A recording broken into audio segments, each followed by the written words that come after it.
본격적으로 들어가기 전에 세 가지 정도만 간단하게 좀 말씀을 드리고 수업을 하도록 하겠습니다.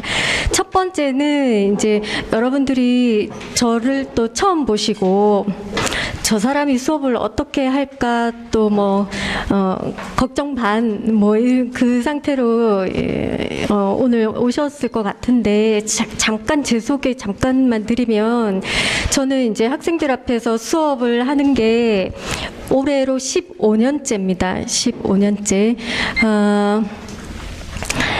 그래서 수업을 잘 할 겁니다. 가 아니고요. 가 아니고. 그리고 수업은 잘 할 겁니다.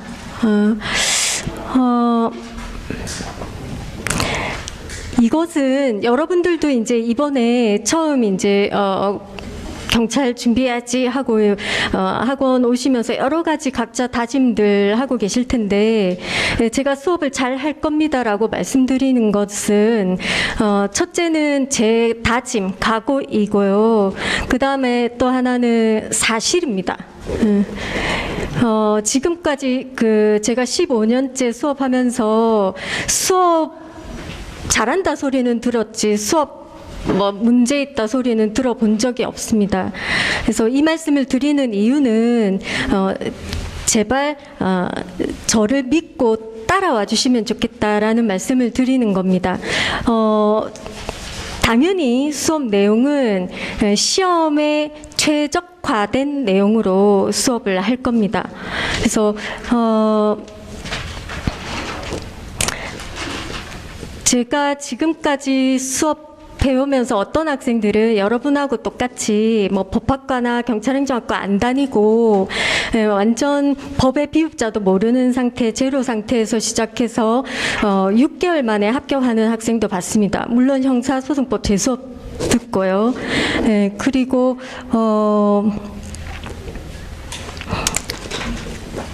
제가 여러분 앞에서 수업을 잘 해야만 하는 이유는 잘 하지 못할 것 같으면 저는 학생들 앞에 서면 안 된다고 생각합니다. 왜 그러냐면 제가 여러분한테 처음으로 질문 하나 드릴게요. 제 첫 질문이 뭐였는지 항상 기억을 해주셨으면 좋겠습니다. 사람이 살아가는데 제일 비싼 게 뭘까요? 심지어는 돈 주고도 살 수 없는 게 뭘까요? 우리 주변에 막 있는 것들 중에서. 어떻게 아세요? 대박. 합격하실 거예요. 그걸 알고 계신다는 거는 시간이에요, 시간. 다른 거 이런 거 저런 거 웬만하면 돈 주고 살 수 있잖아요. 근데 시간은 돈 주고 살 수가 없어요. 그러니까 다른 사람의 노동력은 돈 주고 살 수 있겠죠. 그죠? 근데 그 사람이 시간을 돈 주고 사는 건 아니거든요. 세상에서 제일 소중하고 값지고 돈 주고 살 수 없는 게 시간이고 저는 저 한 사람의 시간을 여기다가 드리는 거잖아요. 그죠? 근데 여러분들 지금 수십 명이잖아요. 다수잖아요. 그 한 사람 한 사람의 시간을 다른 말로 하면 인생이에요. 인생을 드리고 있는 거죠, 여기다가. 자, 그 많은 사람들이 그 소중한 시간을 여기다 드리고 있는데 제가 앞에서 수업을 못한다? 큰일 날 일이죠. 서면 안 되는 거죠. 그죠? 그래서 저는 그런 어떤 사명감, 책임감, 각오를 갖고 섰으니까 걱정하지 마시고 제발 제가 수업하는 내용만 하루하루 잘 따라와 주시면 2개월 다니니까 8일이잖아요. 8일에 여러분들이 소송법에서 해야 할 것들은 다 얻어갈 것이다 이렇게 말씀드립니다. 자, 그 다음 두 번째는 이제 형사소송법 공부를 어떻게 해야 하느냐에 대해서 말씀을 드리면 모든 공부가 무엇이건 그러니까 이해를 잘해야 되고 또 외워야 되죠. 암기를 해야 되는 거죠. 근데 그건 다 공통된데 형법하고 형소법 두 개를 놓고 상대적으로 비교를 해볼게요. 형법은요. 이해를 더 많이 요하는 과목이에요. 암기보다는 상대적으로. 근데 소송법은요, 절차법이거든요. 수사를 어떻게 하고, 기소를 어떻게 하고, 재판을 어떻게 하고, 그 절차를 배우는 법이기 때문에, 이해보다는 암기를 더 필요로 하는 과목이에요. 복잡하죠. 절차들의 나열이기 때문에. 해서 소송법을 공부를 잘하는 방법은 복잡한 걸 최대한 정리를 잘하는 거예요. 정리를 잘해서 무한 반복을 해야 돼요. 암기를 요하는 과목이기 때문에. 그래서 흡사 뭐하고 같냐면 영어 단어 공부하는 거하고 같아요. 영어 단어 공부하는데 뭐 별 이해 필요 없잖아요, 여러분. 그러나 무한 반복해야 되잖아요. 내가 오늘 외웠다고 해서 한 달 뒤, 1년 뒤에도 아는 거 아니잖아요. 영어 단어라는 게 계속 반복해야 되죠. 어느 단계까지는. 네, 그거하고 똑같습니다. 해서 제가 할 일은 시험에 최적화된 내용으로 정리를 잘해서 여러분들한테 전달하는 거죠. 정보를 드리는 거죠. 그 정보를 여러분 것으로 만드는 건 여러분이 시간을 투자해서 이제 반복 학습을 해서 암기를 하는 거. 그게 중요하다라는 거죠. 그 다음에 이제 형사소송법 공부할 때 필요한 내용이 이론이 있어요. 이론하면 이제 쉽게 얘기해서 조문, 규정을 얘기하는 거예요. 이론이 있고, 그 다음 또 하나는 판례 파트가 있어요.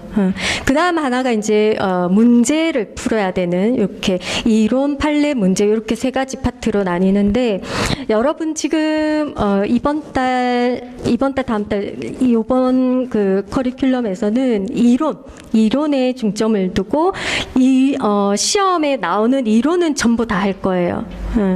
그렇게 이해하시면 되고, 이제 그 다음 이제 커리큘럼에 이제 판례가 들어갈 거고, 그러니까 어찌 보면 시험에는 판례가 더 많이 나오기도 해요. 그런데 판례를 제대로 알려면 이론이 근간이 되어야 판례를 우리가 이해하고 내 걸로 만들 수가 있으니까, 이론은 이제 기본이고 기초다 이렇게 생각하시면 되는 거죠. 그래서 내가 알아야 되는 이론은 이번에 다 전달을 할 거고, 그다음 판례, 그다음 문제인데, 여러분 제가 한 가지 말씀드리고 싶은 게, 처음 공부하는 학생들이 어디서 잘못된 정보들을 들어가지고, 그러니까 문제를 많이 풀어야 된대, 그래야 합격한대, 이런 얘기들을 들어가지고 처음 시작할 때부터 문제집을 막 이렇게 푸는 학생들이 있어요.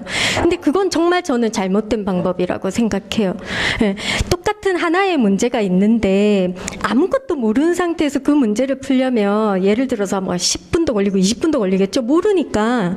근데 이론이 바탕이 되고 판례까지 축적이 된 상태에서 문제를 풀면 1분이면 끝날 문제 아니겠습니까?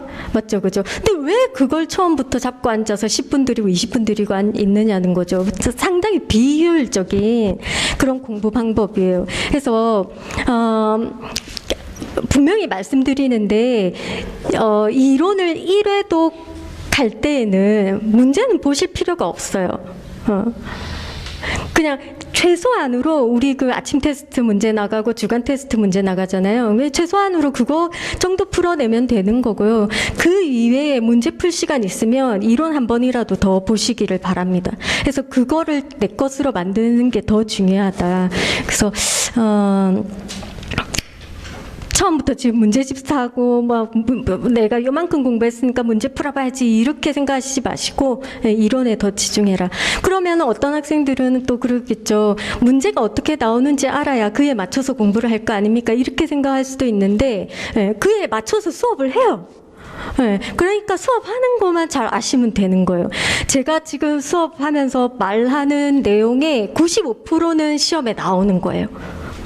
나머지 5%는 시험에 안 나왔는데 왜 얘기하느냐? 시험에 나온 그 내용을 잘 알기 위해서 필요한 최소한이기 때문에 플러스해서 말씀드리는 거예요. 그래서 거의 대부분이 시험에 나오는 것들만 얘기하고 있다.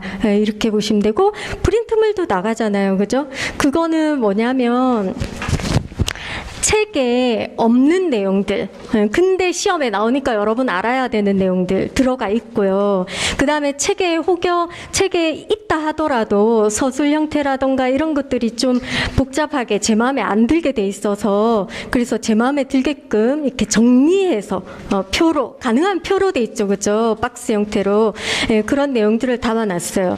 그 내용은 여러분, 사실은 제 책이 따로 있는데, 여차저차해서 이번에 제 책을 못 썼어요. 그래서 제 책에 있는 내용을 그대로 옮겨 놓은 거다. 이렇게 보시면 됩니다. 나가는 프린트물들은.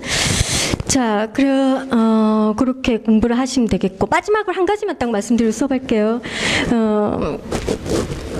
여러분들 수많은 고민들을 하시고 학원 등록하시고 이 자리에 앉아 계시는 거죠. 이번 첫 주에. 그죠? 지금도 나는 이런저런 고민이 많다 생각하시는 분 있나요?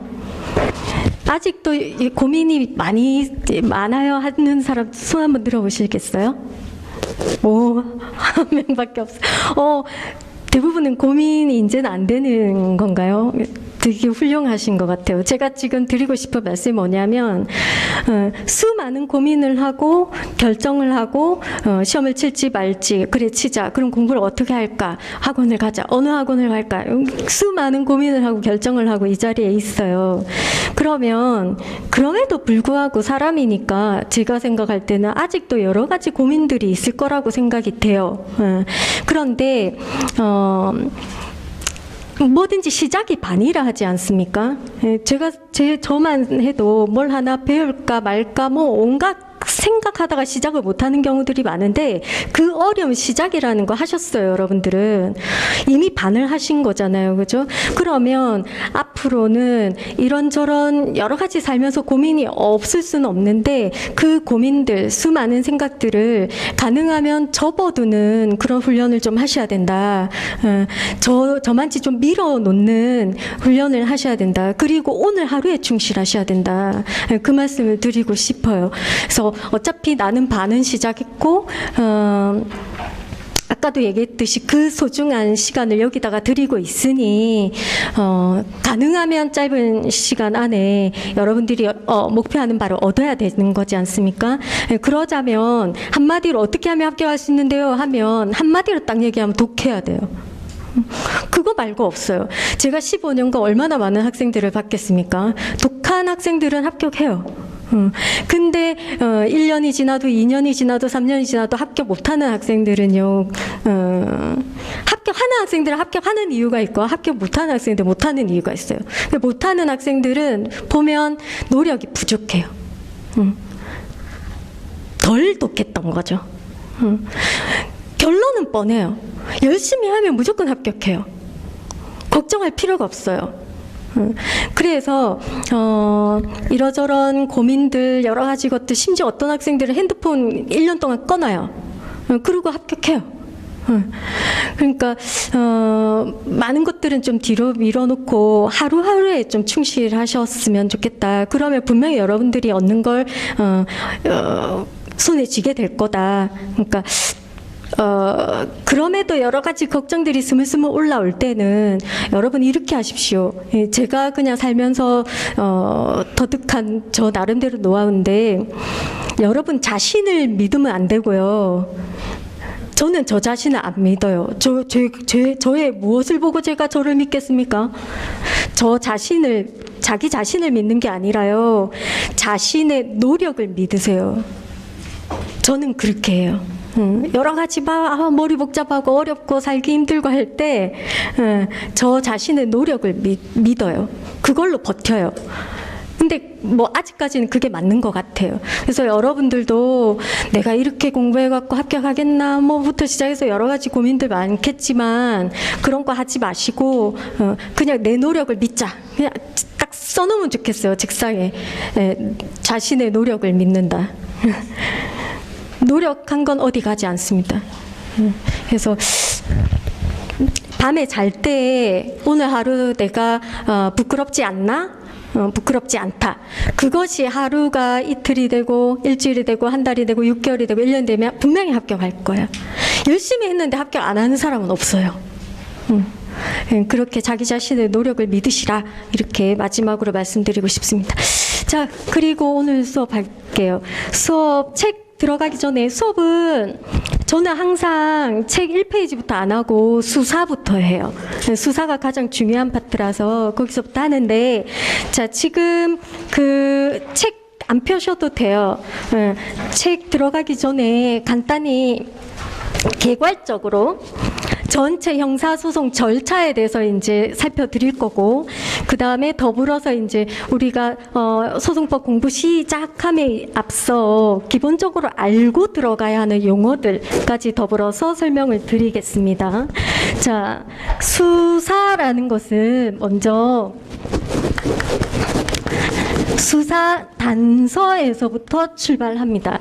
그러니까 수사를 하게끔 하는 원인이죠. 수사 단서라는 것이. 자, 수사 단서에는 여러 가지 것들이 있는데 대표적으로 고소, 고발, 자수 가 있고요. 그 다음에 뭐 불심 검문도 있고, 그 다음에 뭐 변사자 검시라는 것도 있고, 그 다음 현행범 체포라는 것도 있고, 그 다음에 여러 가지 뭐 진정 또는 들리는 소문, 풍문부터 시작해서 등등등 수많은 수사 단서들이 있습니다. 자, 고소, 고발, 자수. 뭐 많이 들어봤지만 정확하게 뭔지는 잘 모르겠는데 일단 오늘 수업 다 책으로 할 거고요. 지금 개괄적인 내용만 말씀드릴게요. 자, 고소, 고발, 자수가 있었을 때는 바로 수사가 개시됩니다. 바로 수사 시작입니다. 근데 나머지 것들의 경우에는 바로 수사가 시작이 되는 게 아니라 범죄 인지라는 것을 통해서 수사가 개시됩니다. 범죄 인지라는 것은 알아먹는다 이 소리죠. 범죄 냄새가 나네 이 말이에요. 다른 말로 표현하면 범죄 혐의가 있다는 것을 아는 것이에요. 범죄 냄새가 나네 이거죠. 그 작업을 통해서 수사가 개시됩니다. 자, 그럼 범죄 냄새가 나네 아는 거 그게 눈에 안 보이잖아요. 그죠? 네가 아는지 모르는지 내가 어떻게 알아요, 그죠? 해서 구체적, 현실적으로는 우리가 범죄 인지서라는 것을 작성하도록 되어 있습니다. 범죄 인지서를 쓰는데, 근데 중요한 것은 이거는 범죄 인지서를 쓰는 거는 그 하나의 어떤 행정적인 절차인 거죠. 그래서 범죄 인지서를 써야만 수사가 개시가 되는 것은 아니고요. 실질적으로 범죄 인지라는 것을 하면 바로 이제 수사가 개시가 되는 거다. 이렇게 이해를 하시면 돼요. 자, 그 다음에 고소고발 자수는 일단 놔두고 불신검문 하면 뭐 이렇게 길 지나가거나 할 때 경찰이 와가지고 뭐 신분증 좀 보여주세요 뭐 이런 거죠. 그래서 그런 걸 통해서 질문하고 답 듣고 했는데 얘가 수상해 범죄 냄새가 나 범죄 인지가 되는 것이고, 변사자 검시하면 왜 죽었는지 모르겠는 사체를 우리가 변사체라 해요. 그래서 그러한 변사체를 갖다 검시라는 거는 오간의 작용으로 살펴보는 거예요. 이렇게 살펴보니 범죄 냄새가 나라는 거죠. 그게 바로 범죄 인지가 되고 이제 수사가 시작이 되는 거고. 근데 한 가지 이 현행범 체포라는 게 수사 단서에 들어 있는데 이걸 조금 이해를 하셔야 되는 것이, 혹시 조금이라도 공부를 해보신 분들은 현행범 체포니까 수사지. 그게 그 자체로 수사지. 이게 왜 수사 단서야? 이렇게 생각을 할 수 있는 거죠. 네.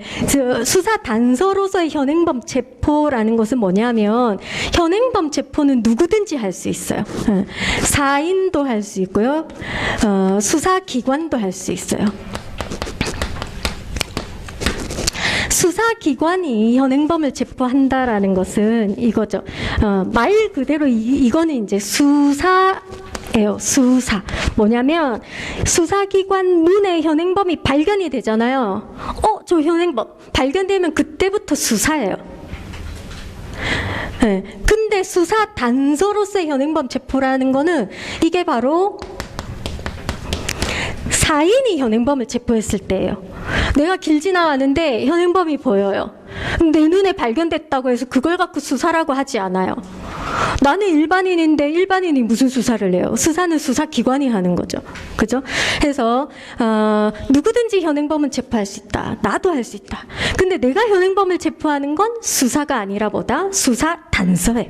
수사 단서라는 거죠. 그 다음에 이제 내가 현행범을 체포했잖아요. 그러면 수사기관한테 넘겨줘야 돼요. 내 맘대로 풀어줄 수 없어요. 내가 수사기관한테 넘겨주면, 다시 얘기해서 인도하면, 수사기관이 인수받으면 그때 그때부터 이제 수사가 되는 거죠. 그 전 단계는 수사 단서 단계다. 이렇게 이해를 하시면 되죠.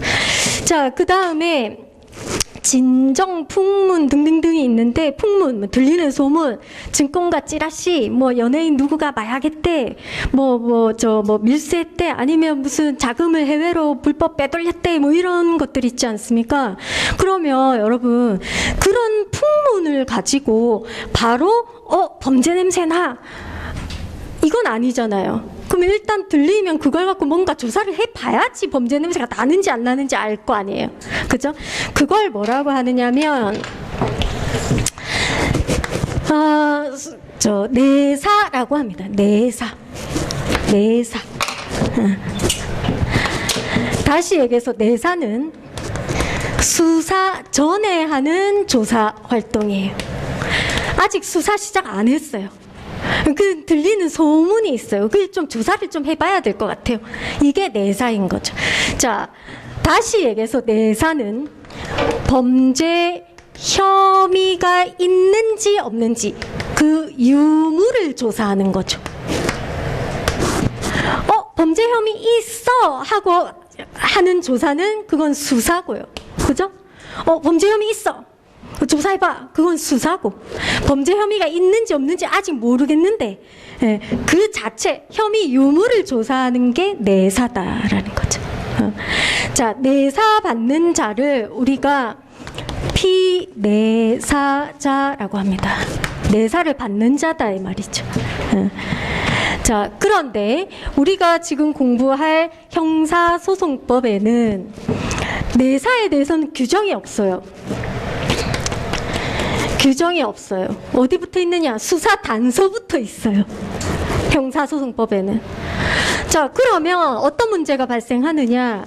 내사를 받는 피내사자의 권리 보호에 뭔가 문제가 생길 수 있다는 거예요. 왜? 법적 근거에 행하는 게 아니기 때문에. 맞죠? 자, 그런 문제에 대해서 우리 그 헌법이 한 가지 인정해 주는 게 헌법 12조 2항입니다. 12조 2항에 모든 국민은 자기 형사상 불리한 진술을 거부할 수 있다. 모든 국민은 형사상 불리한 진술을 거부할 수 있다 해서 진술 거부권 모든 국민한테 줬으니까 피내사자도 당연히 진술 거부권 갖겠죠. 그죠? 그 다음에 우리 판례가 하나 인정하는 것이 변호인과의 접견 교통권. 변호인과의 접견 교통권. 피내사자도 그건 있다라고 인정하고 있습니다. 판례가. 해서 피내사자에게 인정되는 두 가지 권리에 대해서 기억을 해 두시기를 바랍니다. 되겠죠? 자, 지금 하여튼 중요한 것은 내사라는 거는 수사하기 전에 하는 조사고 범죄 혐의 유무 자체를 조사하는 거다. 자, 그 다음에 수사라는 것은 범죄 혐의가 있다라고 알고 나서 행하는 조사 활동이다. 요 차이 구분하셔야겠고요. 자, 그 다음에 이제 본격적으로 수사 넘어갈게요. 이제 수사가 개시가 됐다 이 말이죠. 수사 받는 자는 피의자예요. 피의자. 수사 받는 자. 자, 이 수사는 앞서 얘기했던 것처럼 범죄 혐의가 있을 때 하는 조사 활동이다. 일단 범죄 혐의 있다 하고 시작하는 거다라는 거죠. 자, 그 다음 이 수사는 크게 두 가지로 나누어서 임의 수사가 있고요. 강제 수사가 있습니다. 임의라는 말은 앞으로 수도 없이 나올 건데 상대방의 동의가 있다라는 소리예요. 상대방의 자의하에 이루어진다. 상대방의 동의하에 이루어진다는 소리예요. 강제라는 거는 반대죠. 상대방 동의 없이 강제로 한다 이 말인 거죠. 그죠? 자, 모든 수사를 행함에 있어서는 임의 수사가 우선이죠. 임의 수사를 하다가 안 먹히면 그 다음에 이제 강제 수사로 넘어가도록 되어 있습니다. 자, 임의 수사에는 대표적인 게 임의 수사 방법은 여러 가지가 있고 전부 다 형사소송법에 다 넣어놓지는 못합니다. 왜? 오늘도 새로운 수사기법은 만들어질 것이니까. 자, 대표적인 거가 피의자 신문 있어요. 네, 범죄 혐의 있습니다. 자, 경찰서 좀 나와주세요. 그래서 질문하고 답 듣고 하는 게 피의자 신문이고요. 그 다음에 참고인 조사 있습니다. 근데 피의자라는 건 이제 범죄 혐의가 있는 자이고, 참고인은 그 피의자를 제외한 제3자 모두를 참고인이랍니다. 대표적으로 범죄의 피해자도 참고인일 거고요. 그 범행의 목격자도 참고인일 거고요. 그죠? 예, 그러한 자들이 제3자를 참고인이란다. 자, 그 사람들도 또 불러서 말을 또 들어봐야 될 필요가 있으니까, 예, 그게 바로 참고인 조사죠. 자, 임의 수사라 그랬습니다. 어떤 것도 강제로 행할 수 없습니다. 불러도 안 가도 되는 거고요. 갔는데 질문하는데 답 안 해도 되는 거고요. 그죠? 자, 그 밖에 이게 이제 임의 수사 중에서는 제일 중요한 내용이고요. 분량은 피의자 신문이 가장 많아요. 뭐 뺄 거 없이 다 알아야 돼요. 피의자 신문에 대해서는.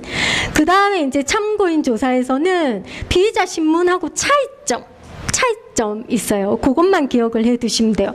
나머지는 피의자 신문에 관한 규정이 다 그대로 준용이 돼요. 그래서 나머지는 다 똑같으니까 차이점, 그것만 구별을 해 두시면 된다. 자, 그 다음에 그 밖에도 뭐 임의 수사에 해당하는 게 감정, 폭력, 번역의 위촉, 그 다음에 뭐 공무소 사실 조회, 뭐 어떤 필요한 내용 조회해야 될 때 뭐 그런 것들, 이러한 것들이 이제 임의 수사에 해당합니다. 근데 얘네들은 뭐 별로 뭐 양이랄 게 없습니다. 공부해야 될 내용이랄 게 없습니다. 개념만 이해를 하시면 되는데, 자, 여기서 폭력, 번역 이거 모르는 사람 없잖아요. 그거 얘기할 필요 없겠죠. 근데 감정이 뭔지는 좀 구분을 하셔야 돼요. 조금 이따가 이 부분 다시 비교해서 말씀드릴게요. 자, 그 다음에 넘어가서 강제수사입니다. 임의수사 하다가 안 되면 이제 강제수사로 넘어가는데, 강제수사는 다시 두 가지로 나눌 수가 있습니다. 대물적 강제수사, 물건에 대한 강제수사 이 말이고요. 그 다음 대인적 강제수사, 사람에 대한 강제수사 이 말이에요. 자, 대물적 강제수사 하면 대표적인 게 압수, 그 다음에 수색, 그 다음에 검증 있어요. 압수, 수색, 검증. 압수 뭔지 아시죠? 뭐 법 공부 안 해도 대충 그 뭔지 알잖아요. 그죠? 물건 갖고 가는 거죠. 그죠? 네, 점유 이전에 가는 거. 그죠? 그 다음에 수색, 이것도 뭐 법 공부 안 해도 알잖아요. 뭐 이런 거 자꾸 뒤지죠. 그죠? 수색이에요. 자, 그 다음에 나오는 게 검증인데, 이 검증을 여러분 이 감정하고 구분해서 정확히 알고 계셔야 돼요. 이제부터는, 오늘부터는 법 공부했으니까. 자, 여러분 보시다시피 감정은 임의수사예요. 검증은 강제수사예요. 글자가 비슷하단 말이죠. 그래서 처음 공부하는 학생들이 헷갈려 하니까 강조하는 거예요. 성격이 달라요. 감정하면 뭘 떠올리시면 되느냐 하면 전문가 떠올리시면 돼요. 전문가. 여러분 언제 감정이라는 말 들어보세요? 살면서? 보석 감정. 그 다음에 TV 그 진품 명품 할 때도 뭐 감정 나오잖아요. 그 감정을 아무나 해요? 아니죠. 전문가가 하죠. 그래서 감정은 뭐냐면 전문가가 자기가 아는 그 전문 지식을 사안에 대입해가지고 보고하는 거예요. 이게 감정이에요. 그래서 감정하면 전문가 떠올리시면 돼요. 자기가 아는 지식을 활용해서 그 사안에 대입해가지고 그걸 내용을 보고하는 거다. 검증하면 여러분 오관의 작용 떠올리시면 돼요. 오관의 작용, 오관 5가지 감각기관이 말이에요. 5가지 감각기관. 눈, 코, 입, 귀, 촉각. 5가지 감각기관으로 대상물을 살피는 거예요. 이게 검증이에요. 검증. 참고로 여러분, 저는 항상 그 기초와 기본을 강조를 많이 해요. 그 기초와 기본이 탄탄해야 거기다가 쌓아 올려갈 수 있고, 그 쌓아 올려가는 것도 쉽죠. 기초가 탄탄하지 않으면 쌓는 것도 쉽지 않고 대충 쌓은 것 같아도 무너져요. 무슨 말이냐면, 여러분 그 필기 합격하고 나중에 이제 면접 보잖아요. 면접 볼 때 제가 물어봐요. 검증하고 감정을 구별해 보십시오. 필기 합격 다 했는데 그걸 구별을 못해요. 저는 속으로 생각해요. 헛공부했구나. 그러니까 기초 이런 거 다 외면한 채 그냥 막 이렇게 아까도 얘기했듯이 쉽게 얘기하면 막 문제만 쎄리 풀어갖고 막 점수만 올려가지고 뭐 그런 상태가 아닐까 하면서 좀 안타까워하는. 그래서 항상 기초 중에 또 대표적인 거는 용어 정의예요. 그죠? 그게 뭔지도 모르면서 그 내용을 어떻게 알겠습니까? 그래서 거기에 좀 그 중요함을 기본 용어의 중요함을 좀 아셨으면 좋겠습니다. 자, 해서 감정하면 임의수사고 전문가를 떠올리시면 되고, 검증하면 강제수사고 오관의 작용을 떠올리시면 되겠습니다. 자, 그 다음에 대인적 강제수사 넘어가면요. 대표적인 게 사람에 대한 강제수사, 체포가 있고 구속이 있습니다. 체포와 구속. 자, 두 번째 질문 할게요. 오늘 첫 번째 질문 했었고, 두 번째 질문. 체포하고 구속은 어떻게 다를까요? 법의 비읍도 모르는 상태에서 한번 말씀해 보십시오. 무슨 기간이 달라요? 체포해서 할 수 있는 기간. 체포할 수 있는 기간? 네. 공부 좀 하셨구나. 좀 앞부분만 하셨구나. 그럼 가만히 있어 보세요. 아직 공부 앞부분 다 안 하신 학생들 입장에서 체포, 구속 살면서 많이 들어본 영어잖아요. 근데 하여튼 다르다는 거죠. 일단은 어떻게 다를까요? 무슨 기간이 달라요? 조금만 크게. 경찰서에 있는 기간이 다르다. 네, 맞아요. 네. 생각보다 쉽게 답이 나오는데요. 항상 제가 이 부분에서 물어봐요. 그러면은 학생들이 체포는 잡아 가두는 거요, 이렇게 얘기해요. 그럼 구속은 뭐예요? 그럼 구속도 잡아 가두는 거요, 이렇게 얘기해요. 맞는 말이잖아요. 그럼 똑같네, 뭐가 달라요? 이러면 그때부터 이제 생각하죠. 맞네, 뭐가 다르지? 막 이렇게 생각을 해요. 근데 아까 이제 답이 나왔어요. 기간이 달라요. 무슨 기간이 다르냐면, 쉽게 얘기해서 잡아 가두는 기간이 달라요. 잡아 가두는 기간이. 체포는 잡아 가두는 기간이 상대적으로 짧고요. 구속은 잡아 가두는 기간이 상대적으로 길어요.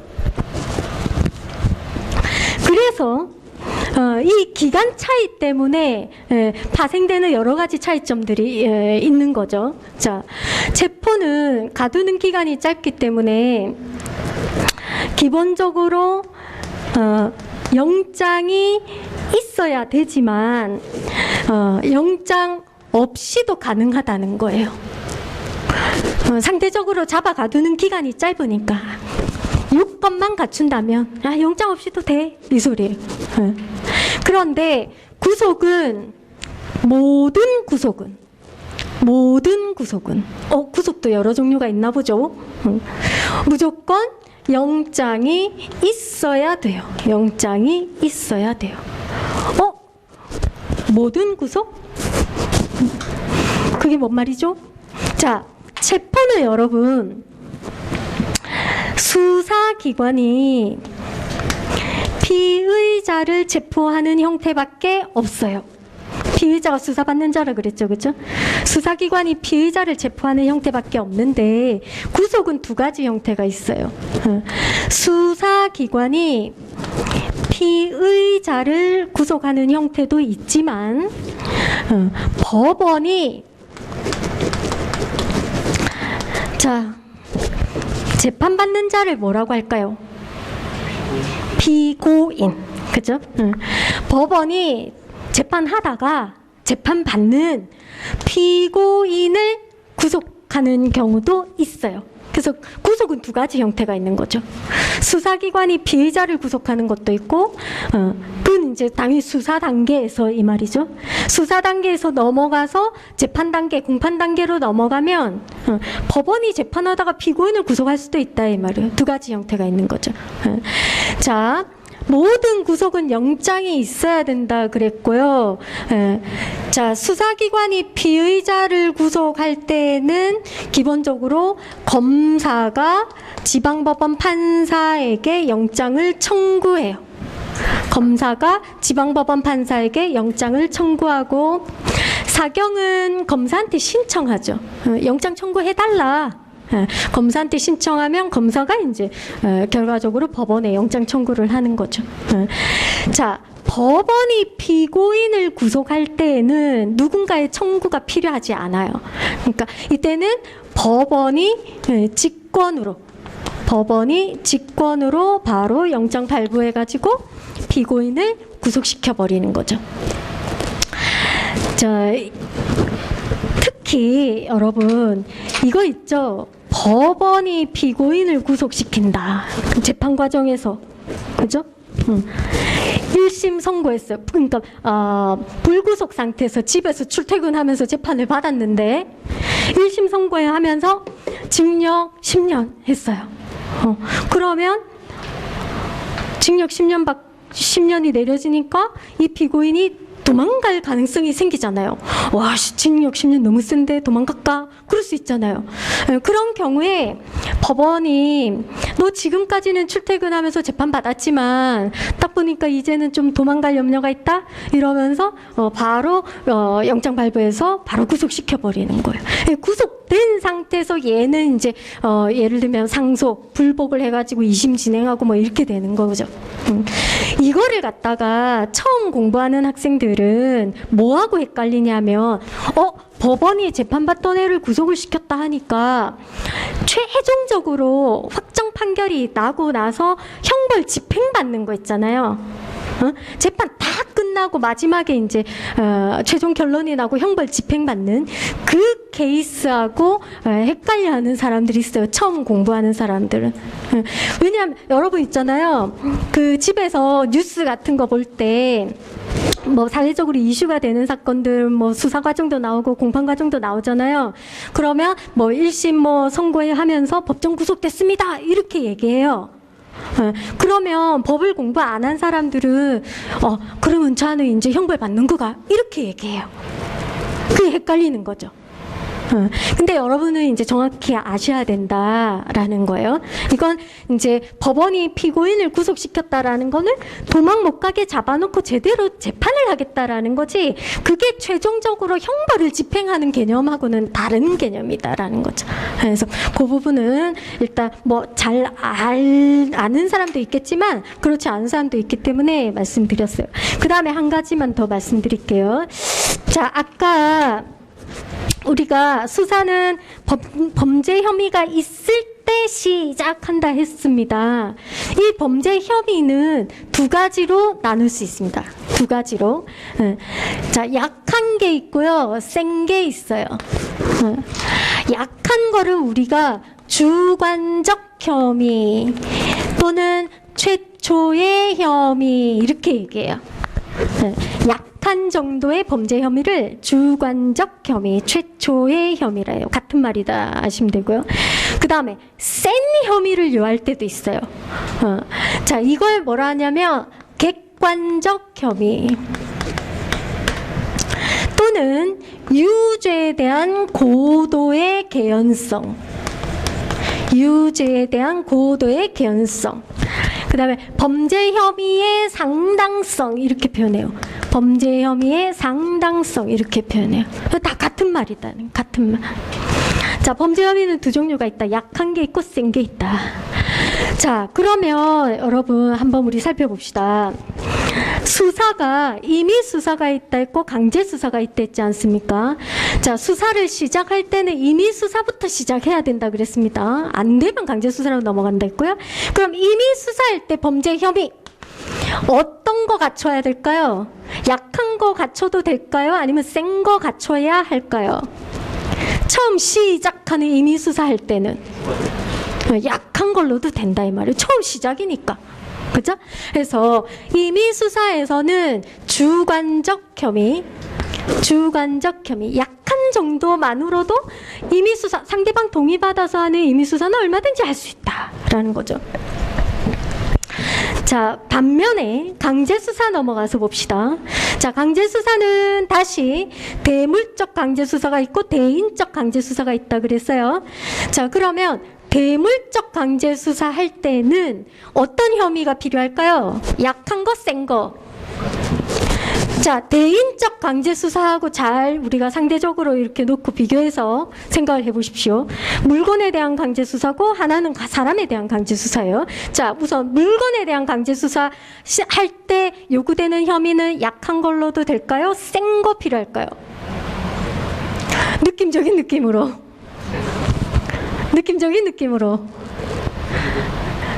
센 거? 그럼 사람에 대한 강제수사는? 그것도 센 거. 일단 강제수사니까. 맞죠? 그렇게 생각할 수 있죠. 그죠? 자, 근데 다를 것 같으면 내가 한 번에 얘기했겠지. 상대적으로 놓고 생각해보세요. 제가 그랬잖아요. 그러니까 대물적 강제수사는 약한 정도의 혐의로도 할 수 있어요. 물건에 대한 거니까. 주관적 혐의로도 할 수 있다는 거죠. 반면에 대인적 강제수사는 사람에 대한 것이고 거기서 나아가서 강제로 하는 거다.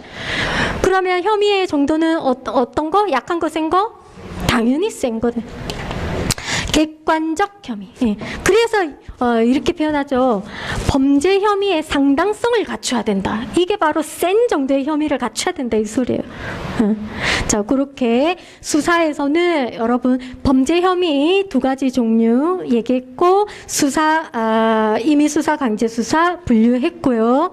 그 다음에 특히 대인적 강제수사의 체포구속.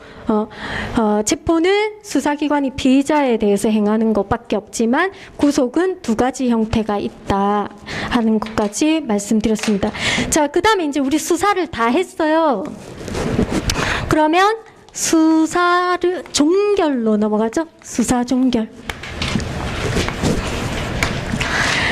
자, 수사기관이 수사를 다 하고 나서 이제 결론을 내리는데, 야, 요놈, 자, 범죄 혐의 진짜 확실히 있네. 예. 그 다음에 유죄 판결 받을 수 있겠네.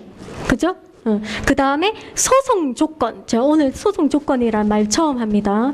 소송 조건은 뭐냐면 공소를 제기해서 재판을 진행하기 위해서 기본적으로 갖추어야 하는 조건. 이게 소송 조건이에요. 소추 조건 이렇게도 표현해요. 자, 앞으로 하나씩 배울 것이고요. 또 그것도 다 갖췄다.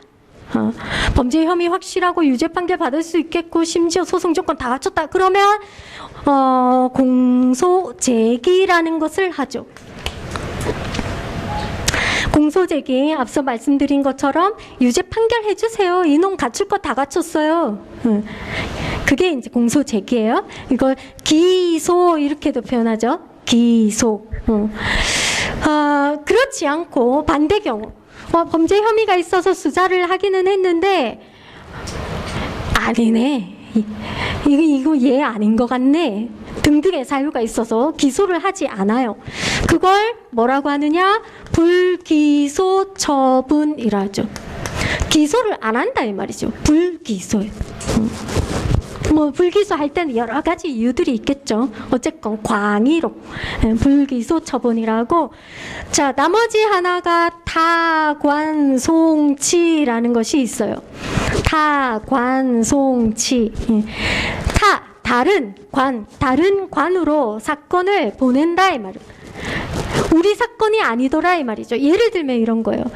A 검찰이 자기네 검찰에 대응하는 A- 법원에 관할 사건인 줄 알고 열심히 수사를 했어요. 하다 보니 우리 사건 아니에요.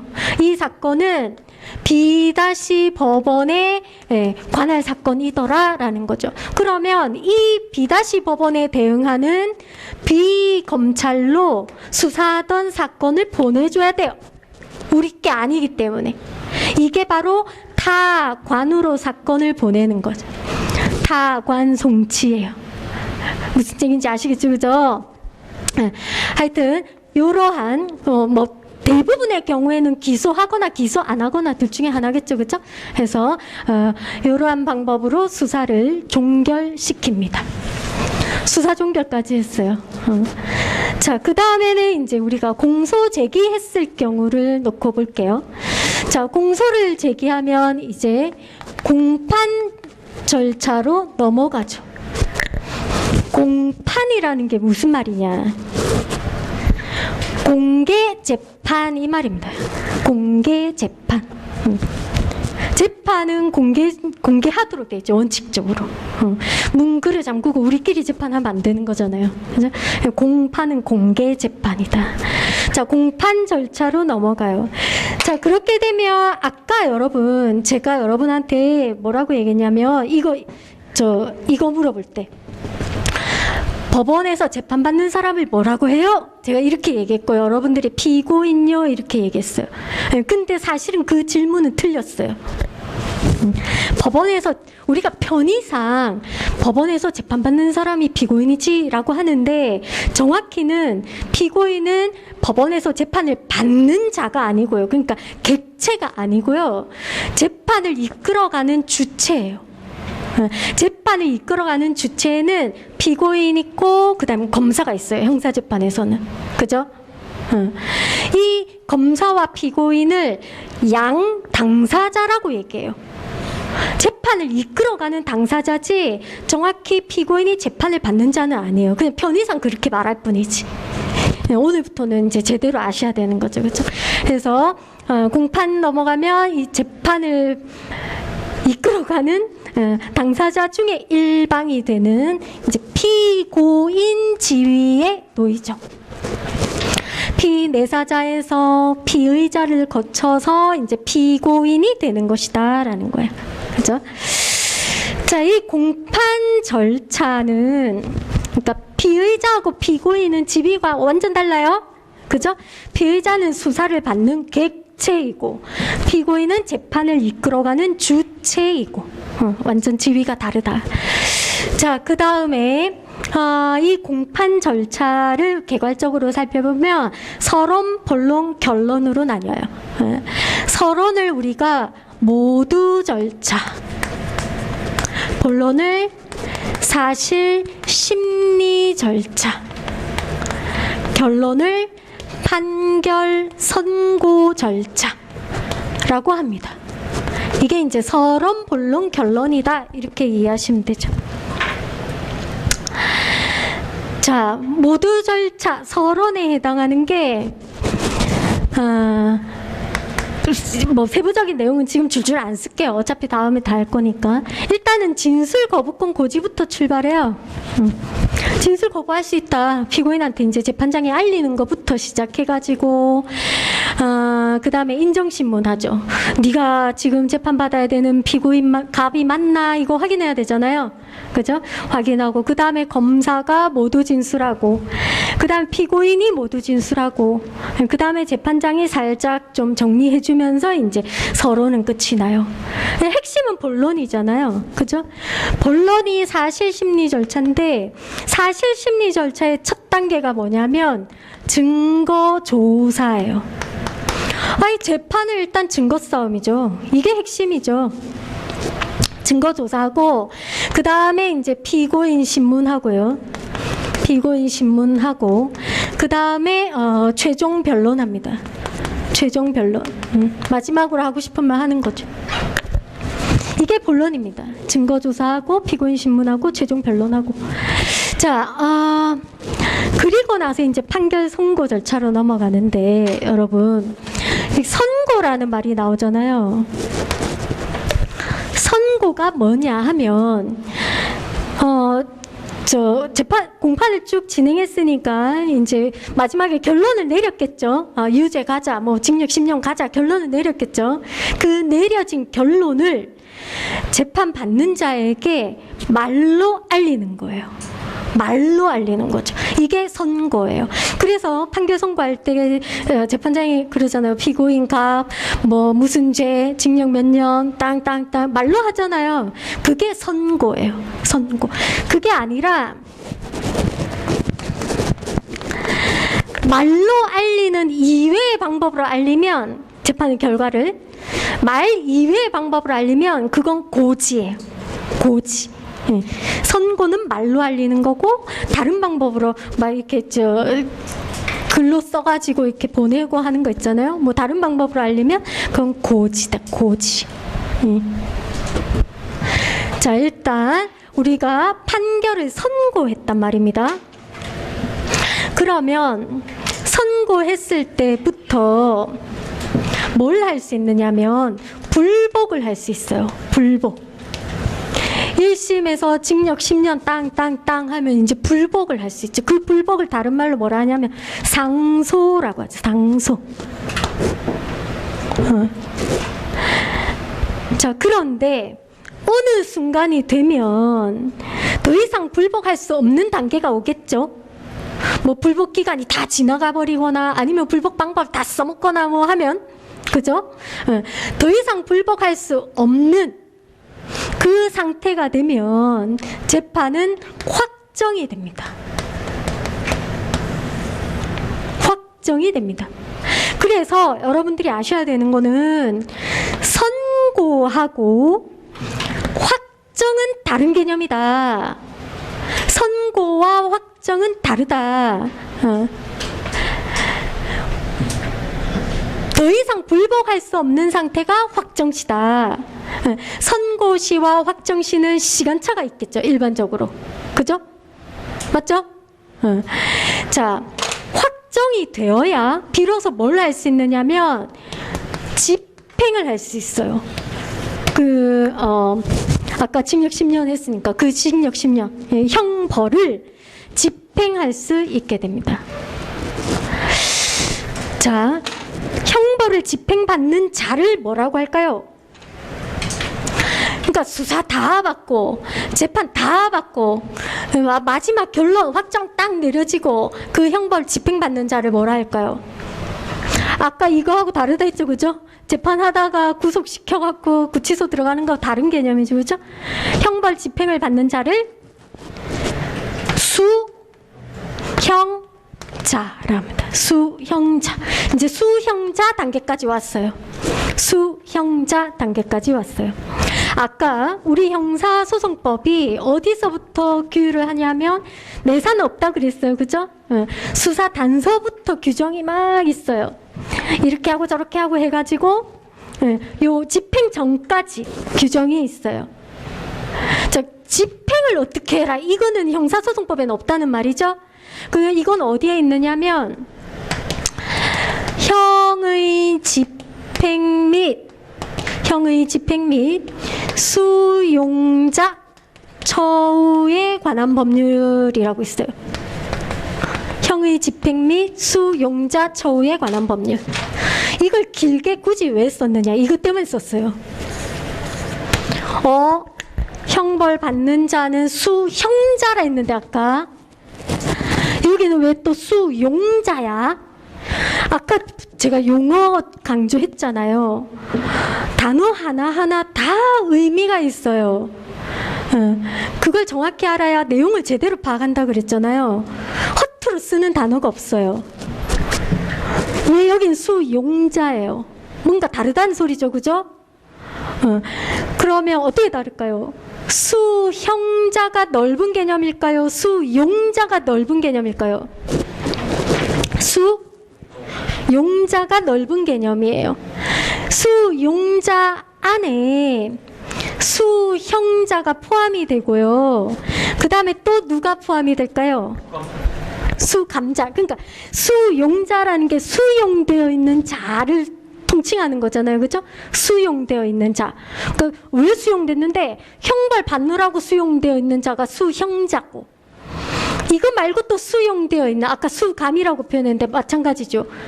수형자 말고 수감되어 있는 자가 누구예요?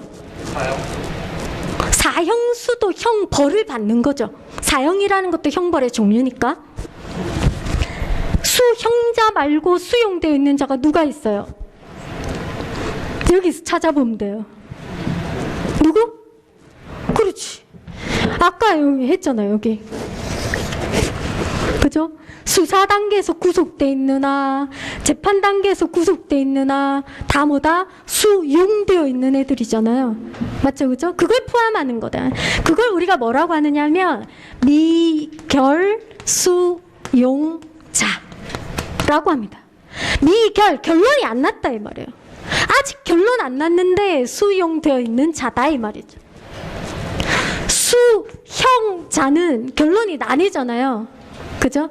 근데 수형자 말고 요 앞에 얘네들은 구치소에 들어있는 얘네들은 미결 상태의 수용자다. 이걸 합쳐서 우리는 수용자라고 한다. 되겠습니까? 되겠죠? 네, 여기까지입니다. 절차. 이걸 우리가 세분해서 이제 배우는 거죠. 세분해서. 자, 한 가지만 더 말씀드리고 잠깐 쉴게요. 뭘 얘기하고 싶으냐면 이 부분이에요. 상소. 상소에 대해서 기본 개념만 좀 잡고 가겠습니다. 자, 상소라는 것은 왜 이거 상소는 사실은 여러분 책 보면 저 뒤에 나와요. 근데 왜 지금 기본 개념을 얘기하냐면 그 개념 자체는 앞에서부터 계속 언급이 되니까 개념을 알아야지 제대로 이해를 하니까. 자, 상소라는 것은 미확정, 아직 확정이 안 된 거죠. 아까 우리 확정 배웠죠. 확정되지 않은 재판에 대해서 상급 법원에 행하는 불복의 의사표시예요. 미확정의 재판을 가지고 상급, 동급 법원 아니고 상급 법원, 그보다 위에 있는 법원에 불복의 의사표시를 하는 것이 상소다. 소가 올라간다 해서 상소예요. 자, 우리나라는 몇 심제예요, 여러분? 3심제죠? 그죠? 1심, 2심, 3심제인데 한 가지 더 말씀드리고 가야 되겠네. 여기서 여러분 보세요. 미확정의 재판이라는 용어를 썼어요. 재판. 판결이라는 말도 들어보셨죠? 결정이라는 말도 들어보셨죠? 지금 재판이라는 말도 했어요. 용어 하나도 허투루 안 쓴다 그랬어요? 그럼 다 의미가 다르단 소리네요? 맞죠? 어떻게 다를까? 재판이 뭐고 판결이 뭐고 결정이 뭘까? 알아야 된다 이 말이에요. 그 중에서 제일 광의가 뭘까요? 느낌적인 느낌으로. 재판, 판결, 결정? 왠지 느낌적인 느낌으로 재판이 제일 넓은 의미일 것 같아요. 맞죠? 그죠? 재판 안에 요거 조금 뒤에 할게요. 재판 안에 재판을 형식으로 분류를 하면 판결과 결정과 명령이 있어요. 이거는 형식에 따른 분류예요. 형식이라는 건 눈에 보이는 거죠. 그죠? 눈에 보이는 형태가 뭐가 다르다 이 말이에요. 어떻게 다르냐? 일단 명령은 여러분 법관이 합니다. 법관의 이름으로 한다 이 말이에요.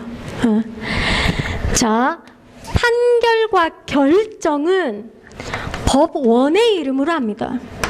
법원의 이름으로 합니다. 일단 그럼 명령은 오케이 알았어. 뭐가 다른지 알겠어. 일단 냅둬. 판결하고 결정을 또 구분을 해야 되네요. 그죠? 다 법원이 한다는데 그 다음 뭐가 어떻게 달라요? 판결은 구두 변론이라는 걸 하는 게 원칙이고요. 결정은 구두 변론을 안 해도 돼요. 구두 변론이 뭐냐면 구두가 뭐예요? 말로 입으로 변론 싸우는 거. 말로 찢고 뽑고 싸우는 거. 그걸 해야 하고 나서 최종 결론을 내리는 게 판결이고요. 양 당사자가 말로 찌지고 볶고 싸우고 안 하고 법원이 알아서 바로 재판 결론 내리는 게 결정이에요. 네. 어떻게 다른지 알겠죠, 그죠? 그러면 또 의문. 그러면 어떤 경우에는 판결하고 어떤 경우에는 결정해요? 어떤 경우에는 양 당사자 싸우는 거 보고 나서 결론을 내려야 되고 어떤 경우에는 그거 안 보고 법원이 알아서 결론을 내려도 돼요? 라는 거죠, 그죠? 자, 우리가 재판을 하면서 중요한 사안이 있고 상대적으로 좀 덜 중요한 사안이 있다고 가정하고 두 가지 중에서 어떤 건 판결해야 되고 어떤 건 결정해야 될까요? 중요한 거, 덜 중요한 거 중에서 판결해야 되는 건 중요한 거죠. 왜? 중요하니까 당사자 싸우는 거 보고 나서 결론 내리라는 거 아닙니까? 맞죠, 그죠? 중요한 건 판결 내려야 되고요. 판결의 형식을 취해야 되고 덜 중요한 건 결정의 형식을 취해도 돼요. 그러면 다시 그럼 뭐가 중요한 건데요? 맞죠, 그죠? 뭐가 중요한 거고 뭐는 덜 중요한 건데요? 라고 했을 때 여러분 보세요. 우리가 1심을 진행을 해요. 1심 진행할 때 최종적으로 내리는 판단 그건 중요할까요? 안 중요할까요? 중요해요? 안 중요해요? 중요하죠. 그 최종적으로 내리는 판 1심의 최종입니다. 최종적으로 각 심급에서 내리는 최종의 판단은 우리가 종국재판 이렇게 얘기해요. 종국재판. 그건 기본적으로 판결의 형태를 취해야 돼요. 쭉 재판하다가 마지막에 유죄 판결, 무죄 판결 하잖아요. 유죄 결정, 무죄 결정 들어봤습니까? 못 들어봤죠, 그죠? 최종적으로 내리는 종국재판은 기본적으로 판결의 형태를 취해야 돼요. 왜? 그건 중요하니까 최종적으로 내리는 거 아니겠습니까? 그죠? 그 대상이. 근데 상대적으로 덜 중요한 건 뭐냐면 상대적인 개념이에요. 그러니까 1심을 진행하는데 최종적으로 내리는 종국재판이 아니고 1심 진행하는 중간중간에도 수많은 판단을 해야 돼요. 법원은. 예를 들면 지금 우리 사건은 갑의 살인 사건이에요. 갑의 살인 사건이니까 살인죄 유죄다, 살인죄 무죄다 이건 중요한 건데 그게 아니라 상대적으로 이놈의 갑을요. 자, 구속을 시킨 상태에서 재판을 해야 됩니다. 뭐 구속을 시킬지 말지. 그 다음에 구속을 시켰다. 근데 또 보석 청구가 들어오네? 그럼 보석으로 풀어줄지 말지. 그죠? 그 다음에 뭐 구속 취소를 또 해야 되는지 말아야 되는지, 구속 또 아프다고 난리네, 구속 집행 정지를 또 해야 되는지 말아야 되는지, 또는 여러분 아직 안 들어보셨겠지만 공소장 변경이라는 것도 있어요. 공소장 변경 청구 신청 들어오면 그걸 또 허가를 해야 되는지 말아야 되는지부터 시작해서 한 심급을 진행하면서 중간에 수많은 또 판단들을 해줘야 돼요. 앞에서 제가 갑이 살인죄 유죄다 무죄다 이건 중요한 거다 했잖아요. 그건 실체에 대한 판단이라 해요. 근데 지금 뒤에 제가 얘기한 거 구속을 시키네, 보석을 허가를 하네, 알을 집행정지를 하네 마네, 공소장을 변경하네 마네 이러한 것들은 갑이 살인죄를 저질렀다 안 저질렀다 이거하고는 다른 문제인 거죠. 그죠? 이걸 뭐라 하느냐면 절차적 사항에 관한 문제다 이렇게 얘기해요. 절차적 사항에 관한 문제에 대한 판단인 거죠. 이건 상대적으로 덜 중요하다 이렇게 이해하시면 되는 거예요. 그래서 걔네들은 어떻게 한다? 결정의 형태를 취하면 돼요. 그 구속시키고 말고 보석시키고 말고 이거 니네 싸우는 거 안 쳐다보고 법원이 알아서 판단 내리면 된다 이 소리예요. 되겠습니까? 이게 바로 결정이에요. 결정. 자, 그 다음 넘어갈게요. 그러면 재판에는 일단 명령은 제외하고 판결하고 결정이 포함이 된다 했고요. 이거 조금만 줄까요? 아까 했던 거 이제 진짜 마지막입니다. 자, 1심, 2심, 3심까지 있는데 우리가 지금 상소에 대해서 하지 않습니까? 자, 상소는 미확정 재판을 대상으로 하는데 재판에는 판결도 있고 결정도 있어요. 그러면 1심 판결에 불복해서 2심 가는 거. 한 가지만 더. 이 판결은요, 아까도 얘기했듯이 종국재판의 원칙적인 형태라 그랬죠? 1심 다 진행하고 마지막에 딱 내리는 판단이에요. 그러니 이 판결은 예외 없이 불복할 수 있어요. 1심 다 진행하고 마지막에 한번 딱 판결했는데 그것도 불복을 못하게 하면 말이 돼, 안 돼요? 안 되죠. 예외 없이 불복을 할 수 있어요. 근데 결정은 여러분 보세요. 1심 진행하는 중간에 수많은 결정들을 할 거 아닙니까? 그 모든 수많은 결정들을 전부 불복할 수 있다. 그러면 배가 산으로 가요. 배가 산으로 가요. 쉽게 얘기하면 이런 거죠. 지금 우리가 1심 시작해가지고 여기까지 끝까지 이렇게 달려가야 돼요. 그래서 유죄인지 무죄인지 이걸 판단을 해야 돼요. 근데 지금 우리가 결정의 대상이라는 것들은 이 큰 강이 아니고 격가지들이에요. 전부 다. 맞죠? 그죠? 구속하네, 보속하네, 집행정지하네, 뭐하네, 격가지들이잖아요. 이 수많은 격가지들을 다 불복할 수 있다면 이 결정에 불복해서 또 다음 절차, 그러면 배가 산으로 가는 거죠. 우린 여기 가야 되는데 지금. 맞죠? 그죠? 네, 해서 결정에 대해서는 원칙적으로는 불복이 안 되고 예외적으로 불복이 됩니다. 예외적으로만 불복이 됩니다. 일단 그래 해놓고 자 다시 와서 그러면 1심 판결은 일단 다 불복할 수 있다. 불복 방법이 상소 중에서 뭘까요? 이거 뭐 중학교, 고등학교 이럴 때 사회 시간인가 이런 데 보면 나오지 않습니까? 상소 중에서 1심 판결에 불복해서 2심 올라가는 걸 항소라고 합니다. 2심 판결에 불복해서 3심 올라가는 걸 맞죠. 상고라고 합니다. 상고라고 합니다. 자, 그 다음에 예외적으로라도 어쨌건 불복은 할 수 있단 말입니다. 결정에 대해서. 그 불복 방법이 뭘까? 상소 중에서 결정에 대한 불복은 항고라고 하죠. 항고라고 하죠. 광의로 결정에 대한 불복은 항고죠. 자, 이 항고를 다시 세분해 보면 1심 결정에 불복해서 2심 항고법원으로 올라가는 걸 우리가 보통 항고 케이스가 있고요. 즉시 항고 케이스가 있어요. 항고 안에서도. 자, 보통 항고라는 것은 불복의 기간에 제한이 없는 거예요. 네가 불복해서 얻을 게 있으면 불복해. 그게 보통 항고고요. 즉시 항고는 불복 기간이 제한이 있어요. 옛날에 3일이었는데 이제 7일로 바뀌어가지고요. 네가 불복하고 싶으면 7일 안에는 해야 돼 라고 만들어 놓은 게 즉시 항고예요. 물론 그 대상들이 정해져 있어요. 보통 항고할 수 있는 거, 즉시 항고할 수 있는 거 정해져 있어요.